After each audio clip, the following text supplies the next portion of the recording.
Hello everyone and welcome back. Today we're going to start campifying the Sprinter.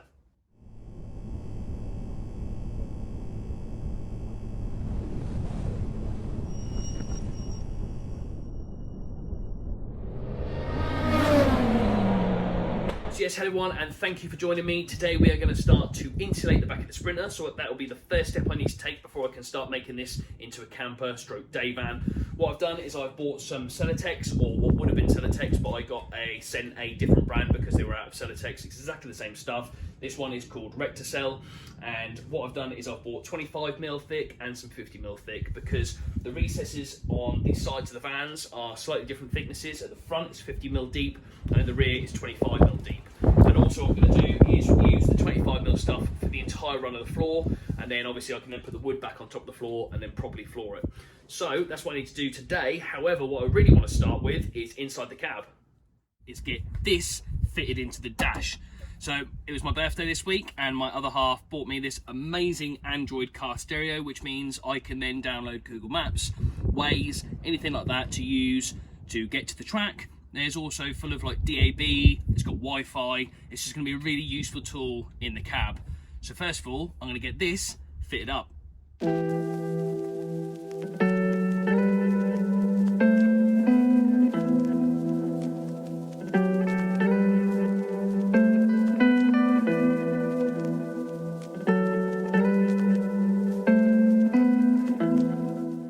With the old unit now removed, I actually need to add some additional wiring, and also I'm going to get rid of this screen because this was like the reversing camera screen. It's also the camera that sits on the back of the van, so I can just check to see, like when I'm towing the car, I can actually check on the car, make sure everything's okay.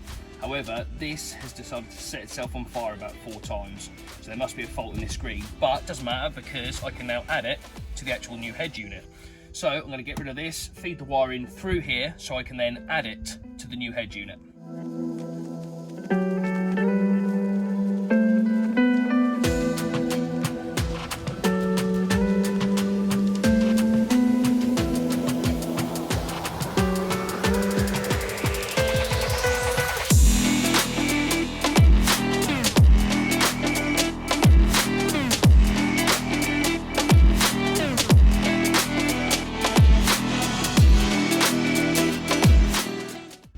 So the stereo is been slotted back into its position, and I thought I would just test it. So I've fired her up, started straight away, which is absolutely fantastic. I've connected it to the internet, so I thought I would give it a test.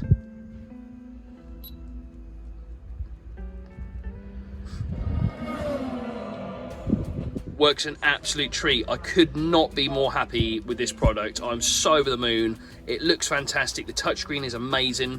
It just looks the absolute business in the van. However, there's 2 issues I've got so far. The original camera used a 4-pin aviation adapter, and obviously this new head unit uses an RCA. So what I've done is I've now bought a RCA to 4-pin aviation adapter. I've already ran the camera wire up through the dash and in behind here. So once I get that adapter, it's just a case of fitting that. Also, the same thing with the radio. It's got a male to female adapter that I need, so I've ordered one of them, so that for now the radio won't work. However, obviously everything else works, so I'm really, really happy. So that's that for now. What I'm going to do is put all the fascia back on, tidy up all these wires, and then I can concentrate on the back.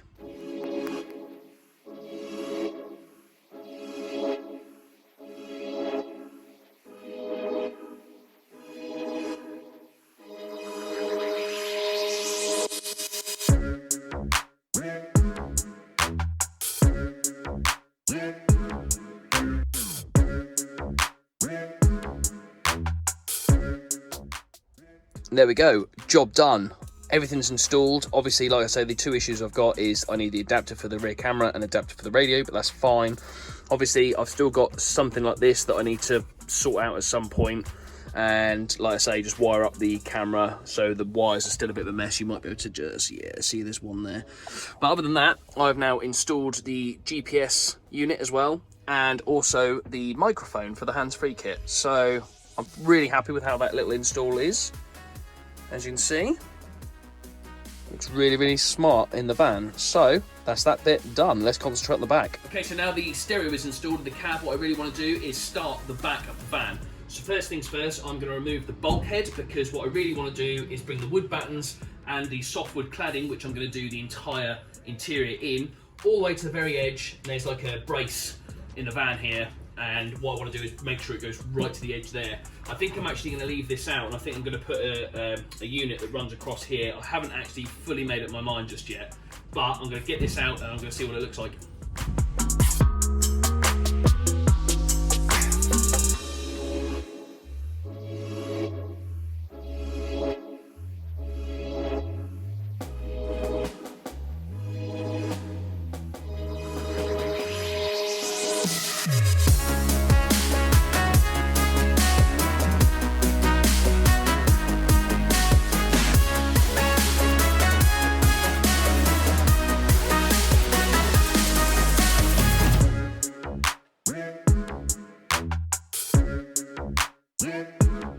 There we go, with that bulkhead removed, it allows me to bring my battens and bring my softwood cladding right to this very edge without me having to try and cut and work around something that's already in its place.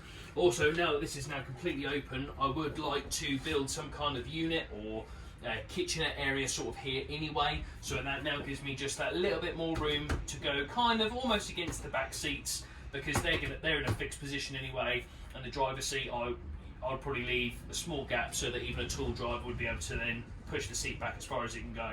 But I'm really pleased with that. I just need to give everything a clean on the floor, and then also what I need to do next is start drilling out these rivets so that I can then place the insulation behind those boards.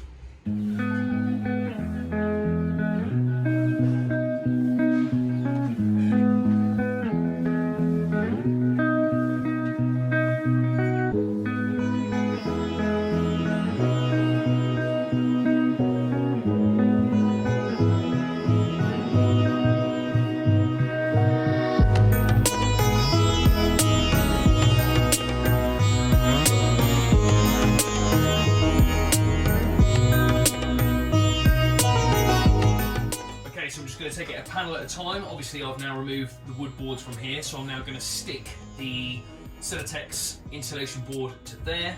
I'm also going to try and do the bottom two, and then what I will do is try and get these ones, but the smaller ones like this I'll probably just fill up with the rockwool stuff as well as in these gaps here.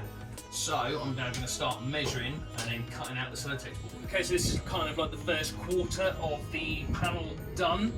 As you can see, I've put the Recticel stuff in the middle, in the main sections, and then I've literally just filled it up with as much of this insulation as I can, followed by a bit of expanding foam all around the sides. Now, admittedly, I've made a bit of a mess, so I'm just waiting for that to dry, and then I can cut all the expanding foam away, lay the vapor barrier along the side, and then finish it off with proper tape so that the vapor barrier is completely sealed, which means that no condensation, no moisture or anything should be able to get in there, which would cause rust.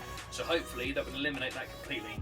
So like I say, what I've got to do now is just wait for this to dry. It's almost there, and then I can shave all that off and fit the vapor barrier. And then once the vapor barrier is in place, I'm then going to start to put the battens up along the sides so that when I come to clad it, I actually have something to bolt it to. So, just gotta wait for this to dry and then I'll crack on with the rest. Okay, so since you last joined me, I've made a heap of progress. I've installed the wood battens to the entire of this side of the van. I've also completely finished the insulation on this side of the van as well. I waited for the expanding foam to dry on this side, and I actually got rid of it all because it looked horrendous. And what I've done, as you can see in this section here and all around here, I've literally filled any kind of gaps I had with that fiberglass insulation, and I've just used some spray adhesive to stick it in its place. So then after I did that, I've now installed this vapor barrier. I really wanted to get this on to see how it would fit, and it actually come up really nice. So now I just need to concentrate on doing the other two panels of this side, and this side is then done.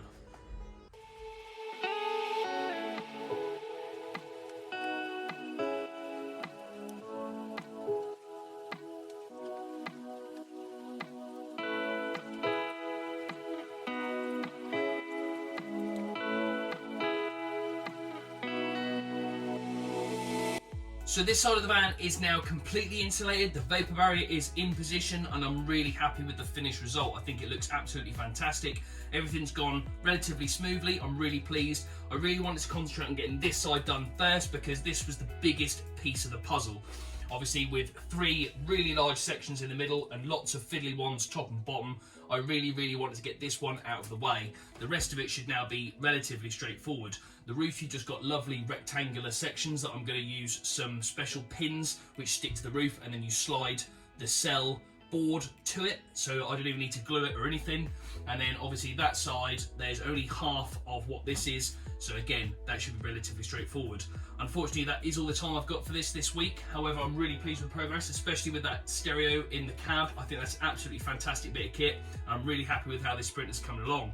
So hopefully in the next one we can get everything insulated and then potentially start softwood cladding the entire interior. So thank you very much for watching, and I'll see you in the next one.